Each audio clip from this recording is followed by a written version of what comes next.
Realmente va a ser muy interesante hablar con él porque después de tener cargos como concejal, luego secretario de gobierno en 1992, asume como intendente interino de Florencio Varela, fue reelecto como intendente municipal en las elecciones de 1993, 1995, 1999, 2003, 2007, 2011 y 2015. Fue presidente de la FAM, Federación Argentina de Municipios, y copresidente de FLACMA, Federación Latinoamericana de Ciudades, Municipios y Asociaciones Municipalistas. Fue representante de Ciudades y Gobiernos Locales Unidos para la América Latina, fundó la Fundación Internacional para el Desarrollo Local, FINDEL. Actualmente diputado de la provincia de Buenos Aires, preside el bloque PJ Unidad y Renovación junto a otros compañeros y es presidente del Consejo del Partido Justicialista de Florencio Varela. Estamos en comunicación telefónica con el diputado provincial Julio Pereira. Ante todo, Julio, muy buenas tardes, gracias por atendernos. Jorge lo saluda. ¿Qué tal? Buenas tardes, Jorge. Un saludo grande, hermoso programa. Muchas gracias. Le agradezco mucho que me den la posibilidad. Sin dudas, hace mucho tiempo, Julio, queríamos hablar con usted. Digo porque usted conoce mejor que nadie ese paso de la dictadura hacia la democracia. Usted viene de militar allá por el año 84, 85. Usted me va a ir corrigiendo las fechas si no me equivoco. Pero cuando usted llega a Florencio Varela desde su Gualeguaychú natal, ¿qué lo llevó a militar y desarrollarse en política? Es decir, ¿qué lo sedujo del peronismo, por decirlo de esta manera? Jorge, una aclaración en Sí. primera instancia. Yo vine de Gualeguaychú siendo bebé, y nos fuimos a vivir a Quilmes, por la calle Otamendi, y después, a los 8 años, nos trasladamos con mis padres a Berazategui, a Barrio San Pedro. Bien. De ahí hice toda mi actividad. Bien. Y ahora, ¿qué lo llevó ahí a entrar en lo que es la etapa de militancia y por qué la elección del peronismo, ¿no? Porque de pronto tal vez uno como joven tiene también las otras posibilidades de ver ideas, doctrinas o tal vez en la forma de desarrollo de gobiernos. ¿Por qué eligió el peronismo? En realidad me lo inculcaron mis padres desde muy chico.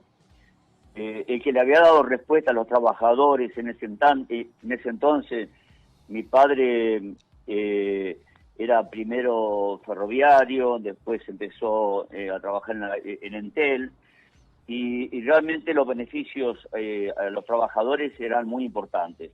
Cuando vino el golpe militar, fue realmente momentos muy difíciles para los trabajadores y sobre todo para aquellos que militaban. Claro. Y al menos le pregunto ya como intendente electo, nos tenemos que ir al año 1993, ¿no? Cuando se sentó en su despacho y ya tener la responsabilidad de poner en funcionamiento la gestión, ¿cómo o en qué situación se encontraba Florencio Varela en aquel entonces cuando por primera vez usted iba a ejercer como intendente municipal de Florencio Varela?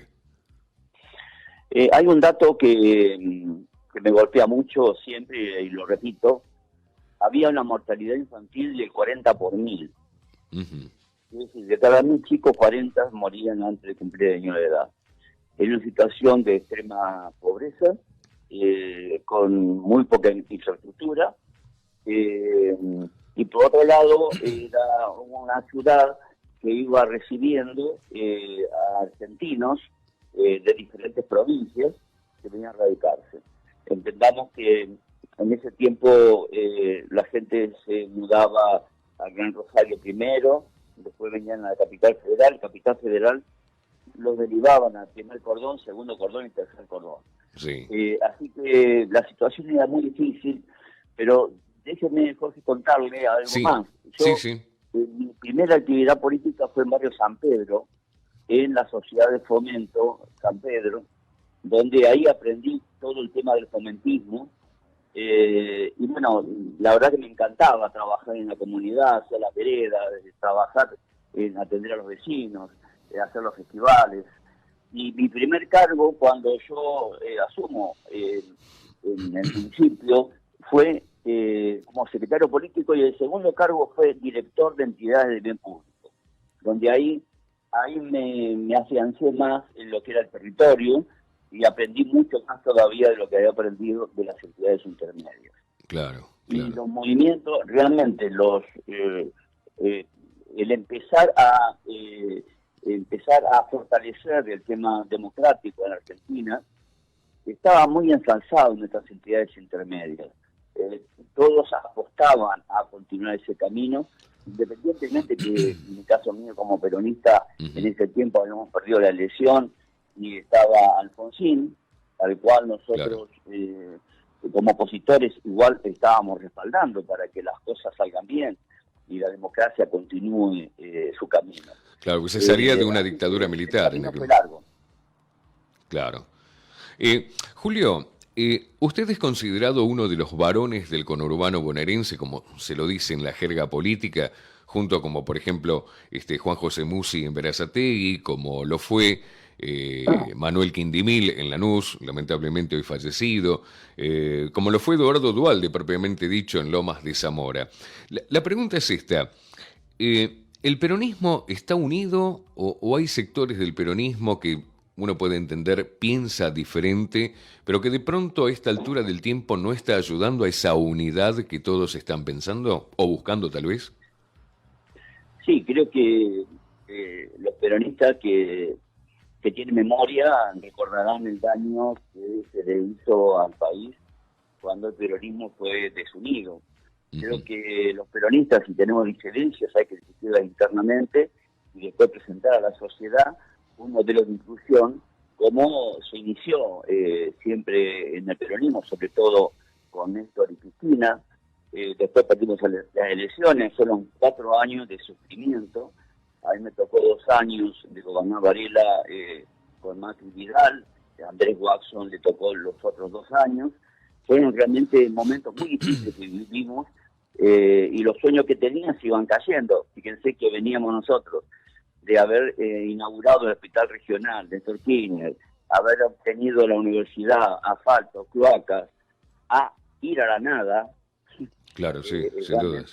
Fue un golpe muy fuerte para el municipio de Florencio Varela, ¿no? Y para toda la provincia de Buenos Aires. Claro, claro, claro. Ahora, yo decía de pronto el peronismo porque, y usted, Julio, va a hacer más memoria que yo. Yo recuerdo cuando votaban mis padres, que uno ingresaba al cuarto oscuro y se encontraba con la boleta del Partido Justicialista, de la UCR, la UCD, por ahí el Partido Humanista, el Partido Comunista. Y es un poco hoy que uno se encuentra en una mesa con un montón de frentes. Por eso le preguntaba, o la pregunta mejor dicho es esta, ¿qué diferencia hay entre el peronismo de cuando usted empezó a militar a este peronismo, si se quiere decir, 2020?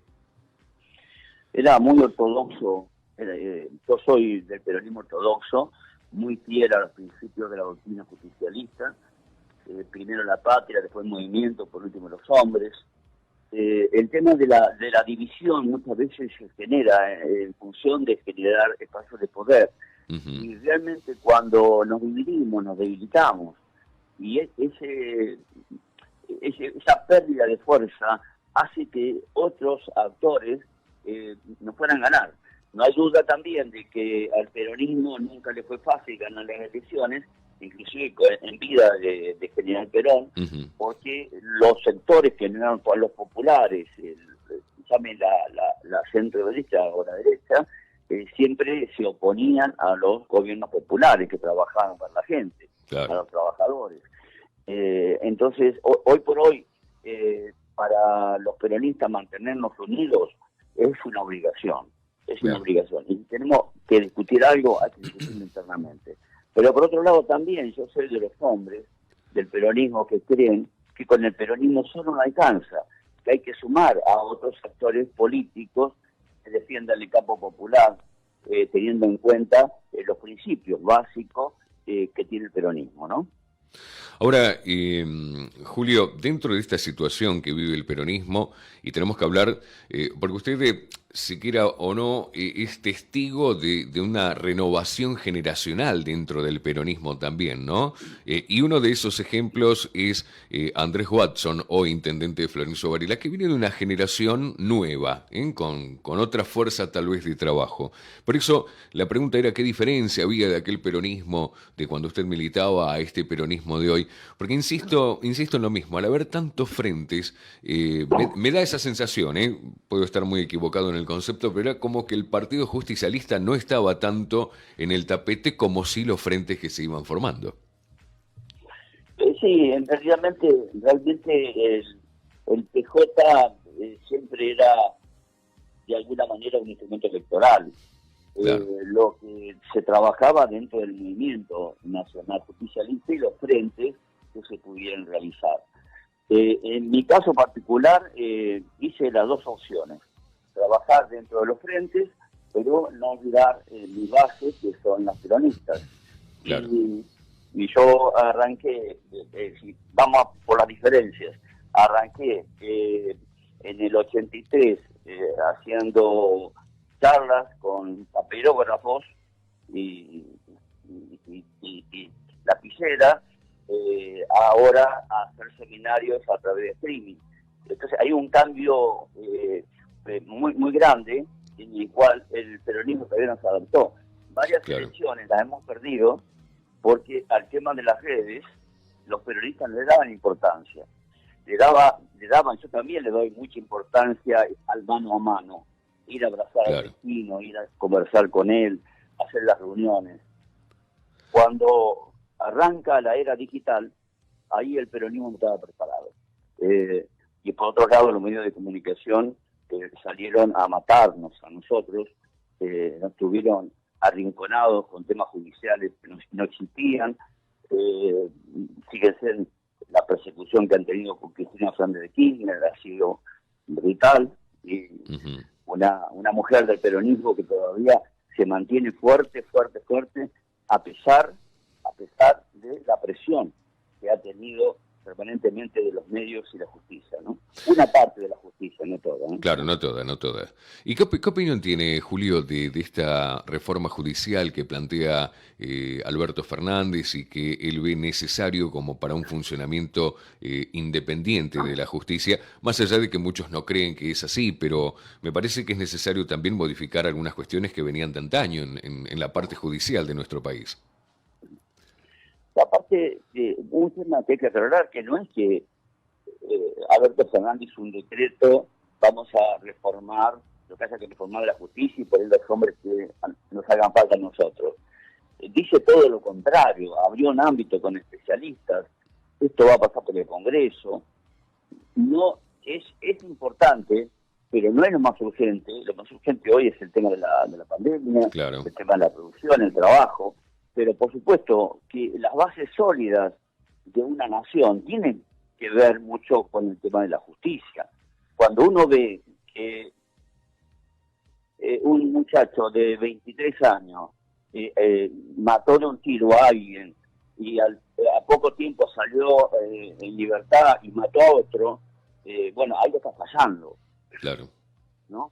Y así como ese caso, hay muchos casos que hay que ver. Sobre todo en la justicia federal hay mucho para hacer, e inclusive la apertura al país, generar ámbitos también en las provincias del interior.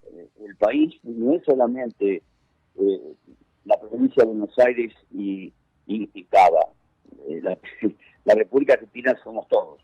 Claro. Ahora, Julio, ahora justo me está dando el pie y pensando un poquito, hablaba de la delincuencia, ¿no? De un hecho en forma específica, pero también en la provincia de Buenos Aires ha sufrido en estos últimos tiempos, en distintos puntos, de la toma de tierras. ¿Piensa usted que son grupos organizados como para desestabilizar una gestión de gobierno? ¿Por qué se dio ahora y no antes? Porque entiendo que la necesidad habitacional está, pero también tenemos que ser conscientes de respetar la propiedad privada. No hay duda, Jorge, en lo que usted dice, tiene totalmente razón. Hay una necesidad habitacional de poder edificar su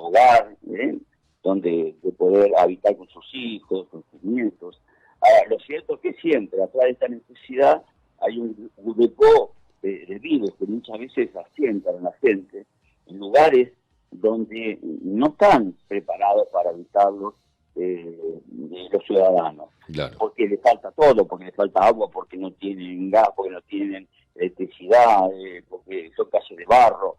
Bueno, nosotros hace muchos años nos organizamos con un consejo de tierra. Fue el primero en el país. Y desde ese consejo de tierra, que yo siendo intendente, lo presidía Andrés Watson como secretario de gobierno, junto con la pastoral social, ordenamos el tema de la toma de tierra. Fueron organizadas, el Estado empezó con el programa de hábitat a nivel nacional y provincial a comprar terrenos, a subdividir los terrenos, generar servicios y adjudicarlo a la gente que quería construir su vivienda. Eso funcionó muy bien, pero claro, quedó parado durante 4 años del gobierno de Macri y Vidal, ¿no? Claro. Ahora, yo no comparto el tema de la toma de tierra, porque nosotros en Varela, suponer, hay miles de personas anotadas para entrar en el programa de tierras. Ahora, si uno va y se asienta ahí como de trepo, ¿qué hago con los 1000 a los cuales nosotros le preadjudicamos que en el momento que consigamos los recursos vamos a dar esa tierra? Claro. No estamos de acuerdo con la toma de tierra. Claro, por eso justamente Julio hacía referencia a esto, ¿no? De respetar la propiedad privada, pero también está el otro tema de que por qué surgió estos grupos así muy de golpe de ir a tomar las tierras de prepo, inclusive dueños que tienen la escritura para demostrar que son de ellos. Por eso hacía referencia y preguntaba esto, si usted no cree que es alguien organizado, que de pronto sin dudas deben tener una cabeza, pero que también sirve como para desestabilizar un gobierno de la provincia de Buenos Aires. Digo esto porque crea una intranquilidad en la gente. No, yo comparto, Jorge, con usted, y tengo la seguridad que hay alguien atrás de todo esto, algunas personas hay.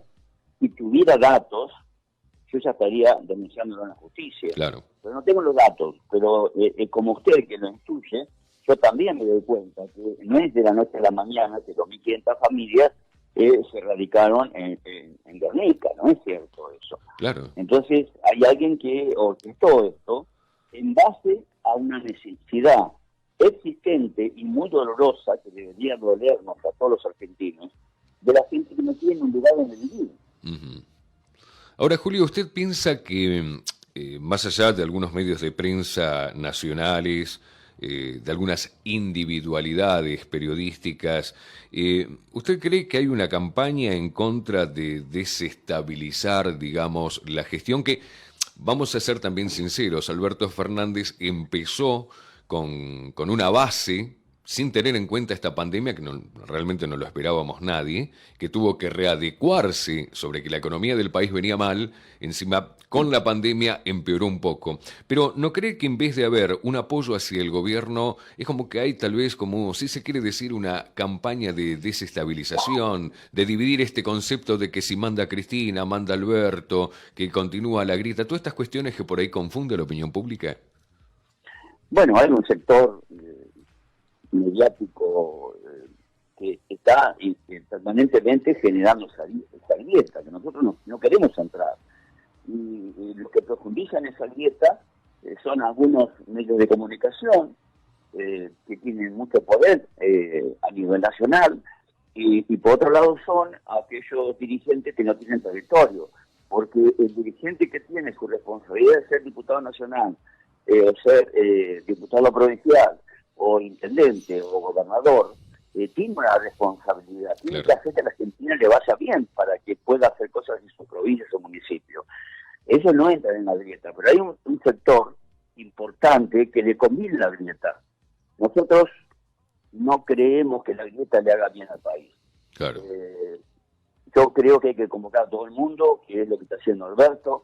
Alberto se juntó con todos los sectores, trabajó mano a mano con la reta en Cava, con Tete Lanús, también lo hizo Axel Kicillof. La verdad, hay que sacarse el sombrero con la fortaleza que tiene el gobierno de Alberto Fernández, cómo recibió el país y encima a los pocos meses la pandemia, ¿no? Claro, yo considero, Julio, si me permite, yo considero que entre Alberto Fernández y Cristina Fernández tiene que haber un debate y una discusión porque cada uno expondrá su idea. Pero Alberto Fernández sigue siendo el presidente y así va a ser. Es decir, eso es lo que se respeta. Es como que se quiere instalar de que uno manda más que el otro y no es así. El presidente es Alberto Fernández, pero que yo pueda debatir con Cristina, obviamente en una mesa de debates tiene que armarse, porque a partir de allí surgen las nuevas ideas y obviamente siempre a favor del pueblo, ¿no? Y lo importante es que las discusiones que puedan tener Alberto Fernández o Cristina, o las charlas o debates que podemos tener nosotros con Andrés Watson o con otros dirigentes de la provincia de Buenos Aires, siempre es discutiendo para que le vaya mejor a nuestro ciudadano barrielense, al ciudadano de la provincia de Buenos Aires o al ciudadano argentino. No estamos discutiendo intereses, no estamos en defensa de corporaciones económicas o mediáticas. Estamos siempre debatiendo los temas que le interesan a nuestra gente. Eso hace Cristina. Cuando guarda silencio, porque guarda silencio, cuando habla, porque habla mucho, entonces siempre le buscan ellos algo para atacarla. Pero están haciendo un buen trabajo, independientemente de la confrontación del pasado, se ha hecho una estructura muy adecuada para estos momentos. Yo confío plenamente en lo que están haciendo tanto Alberto Fernández como Cristina, y lo que está haciendo Axel Kicillof y Verónica Magario en la provincia de Buenos Aires. Julio, lo quiero llevar a otro tema. Realmente le voy a ser muy sincero. Nos hubiese gustado tener mucho más tiempo porque para mí usted sería como un libro abierto entre lo que fue después de la dictadura y pasó por muchos gobiernos. Y tengo tantas preguntas para hacerle, pero vamos a ir resumiéndolo. El tema de educación. Yo estuve observando un proyecto de ley con la secretaria de Educación de Florencio Varela, Andrea Di Giovanni. Siempre en algunas entrevistas planteamos un poquito esto del cuidado del docente. Y cuando hablamos del cuidado del docente estamos hablando de la salud propiamente dicha.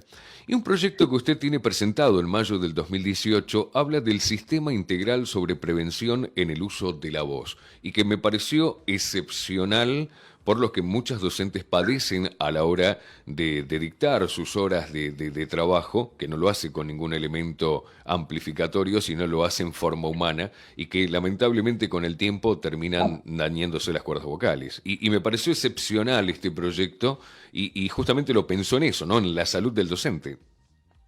No, totalmente, Jorge, lo pensé en ellos, en los que elaboraron este proyecto es Roberto Guiet, que es foniatra, es cantor, hace mil cosas que tienen que ver con la voz. Claro. Y la verdad que él prendió la mechita en mí, y después el colegio de foniatría de la provincia de Buenos Aires me dieron letra para el proyecto que he presentado.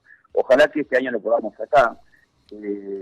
Estuvo mucho tiempo parado la Cámara el año pasado, estamos funcionando jueves de por medio, las comisiones se reúnen todas las semanas, así que yo creo que estamos cerca de sacarlo. Todavía no lo hablé con el ministro de Salud de la provincia de Buenos Aires, pero estoy seguro que cuando vea el proyecto le va a encantar. Bien, sería también bueno, Julio, esto es un aporte personal, se lo digo como locutor profesional, ¿no? Que justamente la foniatría y la fonoaudiología es uno de los pilares en la forma de la expresión de la voz, que tal vez se puede incorporar como una materia más dentro del programa donde se forma al docente, cosa que mientras se va formando también tiene la otra posibilidad de ir manejando su voz para justamente evitar este tema de salud que lamentablemente pobres docentes se quedan sin voz y a muchas en forma más grave, ¿no? En cuanto a la afección de los nudos en las cuerdas vocales. Sí, esto más allá del tema educativo. Claro.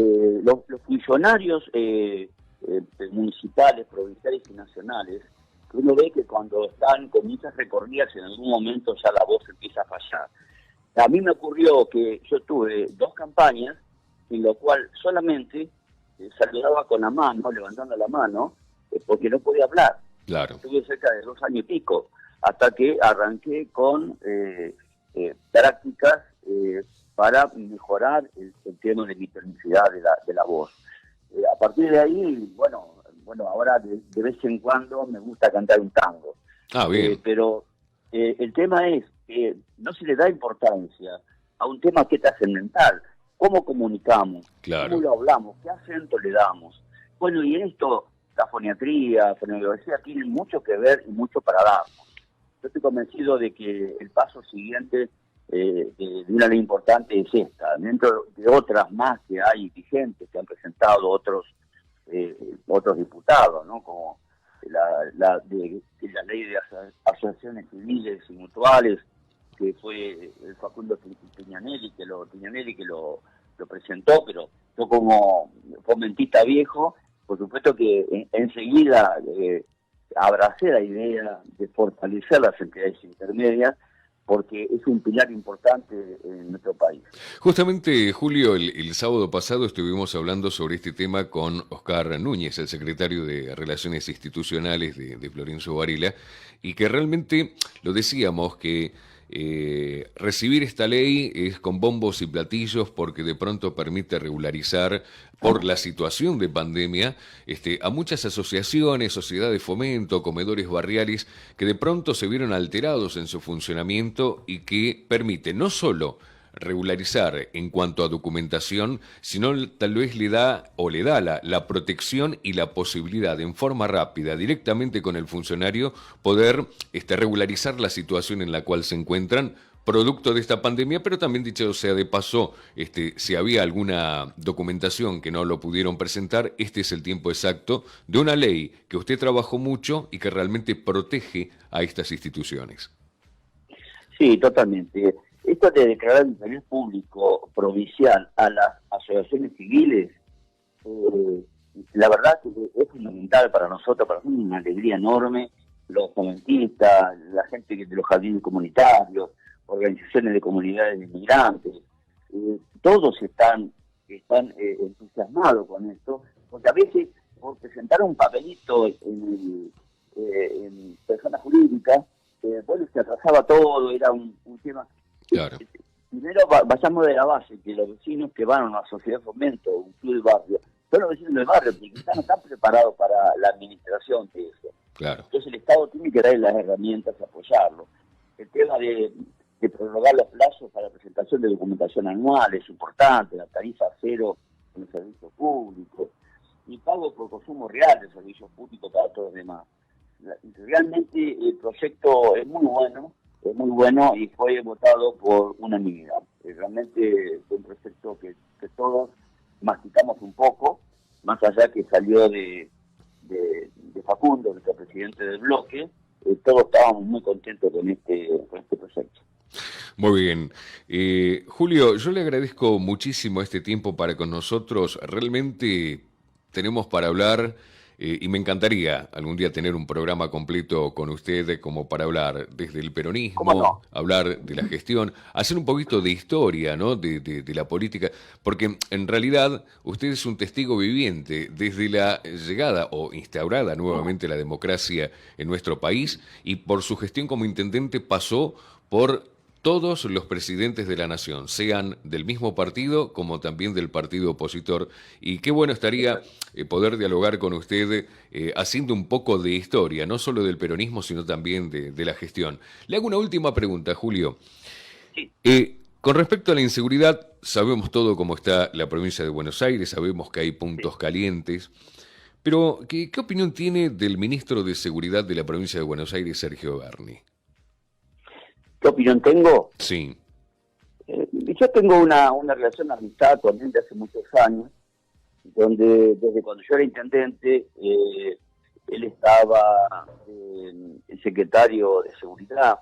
Iniciamos un programa para trabajar sobre los liberados, que la verdad que no lo pudimos concretar de fondo, pero trabajamos mucho en eso. Hicimos un análisis del seguimiento de registro de patronato de liberados, porque la reincidencia en en nuestro país, y sobre todo en la provincia de Buenos Aires, muy alta. Ahora, ¿quién piensa si un muchacho de 28 años, 30 años, que cometió un delito, se equivocó, lo sancionamos, estuvo preso, salió y no consigue trabajo, a la semana está robando de vuelta? Esto es claro. Claro, sí, porque va por lo más fácil que sabe hacer. Bueno, ahora el Estado provincial y nacional están trabajando en propuestas donde el tema de seguridad se tome en toda su magnitud. Está el ministro de Justicia, Julio Alac, trabajando mucho en esto, junto con Sergio Berni, también con Daniel Arroyo. Esto es un tema integral. Claro. Después, que va a haber delincuentes que no van a querer trabajar, también es cierto. Claro, pero por lo menos que haya un filtro fino. La audiencia está pensando en eso. Claro. Pero hay otros que sí. Yo tuve la oportunidad que con mi esposa fuimos en el 2000, no me acuerdo qué año fue, fuimos a ver 3 presos que me habían dicho a mí que iban a salir. Uh-huh. Cuando lo fui a ver y me preguntan por qué lo iba a ver yo como intendente, le digo, porque quiero darte una mano cuando salgas de cumplir tu condena. ¿Y cómo me vas a ayudar? Dándote trabajo. Claro. Bueno, para mí es importante. Y bueno, en realidad ese hombre no salió nunca, no salieron por diferentes factores, pero la idea es visualizar. Yo no estoy a favor de los presos, estoy a favor de las víctimas. Claro. Pero para que haya menos víctimas, debemos dar una salida a la gente que estuvo en prisión. Bueno, hay gente que va a recibir igual, aunque tenga trabajo, pero en una etapa donde es difícil tener trabajo, porque van a decir algunos, se está preocupando Julio porque los que salen de la calle tengan trabajo, y hay millones de argentinos que no tienen trabajo. Es cierto eso, pero hay que ponerle el ojo también a esto. Es un tema global. Como sociedad tenemos la obligación de mirar globalmente este tema de la seguridad, no solamente hacer marchas, sino los que somos dirigentes políticos de un espacio u otro, poner todo nuestro pensamiento en función de lo que es lo mejor para nosotros, para cuidarnos a nosotros mismos, a nuestra familia, a nuestros vecinos, a nuestra vecina. Ahora, Julio, ¿sabe por qué le preguntaba de Sergio Berni? Porque fue el funcionario que salió del escritorio. Digo, en los últimos tiempos, que de pronto, que muchos tomaron con humorada también, ¿no? Que iba en helicóptero, que iba en moto, pero que supo estar en los lugares donde la situación fue caliente y trató de resolverlo, y que de pronto también salió a castigársele por eso. Y realmente que también muchos dijeron que aprovechaba las cámaras de televisión y demás. Y yo sé, y de buena fuente, y usted tal vez me lo va a confirmar, fue un hombre elegido por Néstor Kirchner como para justamente ocupar este lugar tan sensible como es ex militar, es médico y tenía ganas de trabajar. Néstor Kirchner vio la posibilidad en él de poder desarrollar fielmente el tema de la inseguridad. Obviamente con los recursos, con trabajo, con tiempo y demás. Pero me pareció que cuando él salió del escritorio y se puso al hombro distintas situaciones, se le salió a castigar por eso. Por eso le preguntaba qué concepto tenía de Sergio Berni. No, tengo buen concepto de Sergio, no hay duda de que es un hombre preparado, tanto como médico como militar, en los temas de seguridad. Es alguien con el cual yo tengo aspectos personales, es decir, mi opinión no es válida porque tengo una amistad con él, pero si yo no lo conociera y viera solamente lo que hizo en este tiempo, poniendo la cara, como usted dice, Jorge, en todos lados, claro. Hay que reconocerle a Sergio que ha estado a la altura de lo que tiene que estar un ministro de seguridad en estos momentos, ¿no? Claro. Julio, la verdad debo decir, ha sido un verdadero placer dialogar con usted. Nos faltaría simbólicamente el cafecito de por medio para seguir hablando, ¿no? De tantas cosas de la política en la Argentina, un poco de historia también, pero es la primera vez que tengo la oportunidad de dialogar con usted de distintos temas. Hicimos simplemente algunos puntos por arriba de muchos temas que son profundos en la Argentina y que la gente debe saber, debe entender cuando las cosas se hacen pero también debe entender el por qué no se hace, ¿no? Y ahí es donde el funcionario debe explicar a la comunidad el por qué no. Y un poco nos convertimos un poco en eso, Julio, de ser un poco el puente que el funcionario pueda contarle a la sociedad del por qué se hace, pero también el por qué no se puede hacer. Exactamente, sí, la premura que tuvimos siempre nosotros en Florencio Varela y que el intendente Andrés Watson lo continúa ahora. Si hay algo que lo podemos hacer, decir cuándo. Y si no lo podemos decir, no lo podemos hacer, hay que decir por qué no lo podemos hacer. Claro. Pero no prometer cosas que vos no puedas realizar. Es uno de los primeros factores que un dirigente político tiene que tener en cuenta. Después, si soñó con un proyecto grande, ambicioso, y después los recursos faltaron, bueno, explicar que faltaron los recursos. Pero la verdad es que la gente se siente desmotivada muchas veces en participar, porque hay dirigentes que le prometen 10 y después le dan 4. Entonces, claro, claro. Hay que volver que la palabra tenga valor, sobre todo en la política, que la gente crea en la política, para que no venga otro gobierno de deseos, como vinieron en 2015 al 2019, diciendo que la política se terminaba, que era la época de los gerentes en el gobierno. Así no fue, ¿no? Sin dudas. Julio, le agradezco muchísimo este tiempo. Hay algunos mensajes que están llegando en las redes sociales que se fue llegando a medida que íbamos hablando, como el caso de Hugo Alberto Pereira, creo que lo conoce poco, ¿no? Le mando un abrazo grande. Oscar Nú, Saracho Hugo e infinidades de vecinos que fueron dejando su mensaje a través de esta transmisión en directo del Facebook y a través de la radio, claro está. Julio, lo vamos a liberar, ¿eh? Yo le agradezco muchísimo este tiempo, la verdad que fue un placer haber dialogado con usted, pero le digo, creo que queda pendiente ahí un café de por medio y una charla mucho más abierta para hablar del peronismo y de todo lo que va a venir en la Argentina. A disposición, Jorge, no hay ningún problema. Los productores lo acuerdan con la gente que trabaja conmigo, como hicieron ahora, y nos encontramos, charlamos de la vida, de la Argentina, de cómo podemos vivir mejor, y sin diferenciarnos tanto, porque debemos hacer un país donde no nos enfrentemos permanentemente unos con otros, sino que cada uno ponga su mejor potencial para construir una Argentina mejor. Muy bien. Julio, muchísimas gracias. Cuídese, ante la situación que estamos viviendo. Cuídese y le mando un abrazo grande y muchísimas gracias. Otro enorme para vos, Jorge, y para todo el equipo. Y a la gente que se cuide, por favor, que esto no ha pasado todavía hasta que no tengamos la vacuna. Muy bien. Que tenga un excelente fin de semana, Julio.